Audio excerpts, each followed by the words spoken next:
Welcome to Zisodel TV. Kindly subscribe, share, and like for latest updates and news.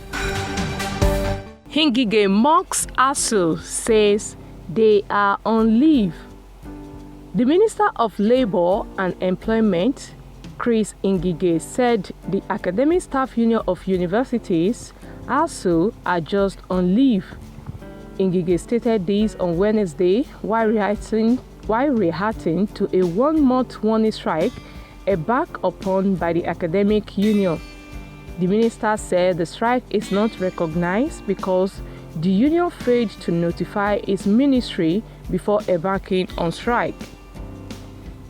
Ngige also noted that the union failed in its agreement with the National Inter-Religious Council headed by the Sultan of Sokoto, Alhaji Abubakar Sahad, and the President of the Christian Association of Nigeria, Reverend Samson Ayokole. I am sure you know NIREC, which is headed by the Sultan and the CAN President. I am sure you also remember that the President mandated his Chief of Staff, the Ministry of Labour and Ministry of Education to find a way to make sure that we resolve the issues with ASUU, Ngige told Punch. Now, NIREC met with ASUU twice and they discussed some of these issues. The leadership of ASUU said they would go back and meet with the NEC. We were waiting for them to come back and then we heard they were going on strike. ASUU failed to get back to us and proceeded on strike without sending notifications. They just gave themselves a leave. If you want to go on strike, you should at least inform us officially by giving us notification, but they refused to.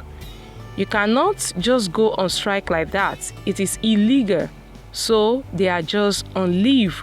We will work with them and they will call off the strike.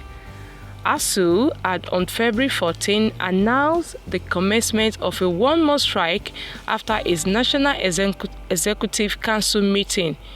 The union had blamed the federal government for constantly failing to honor some of the lingering demands such as payment of revitalization funds for universities, payment of earned allowance for university lecturers, deployment of the UTAS payment system for university lecturers.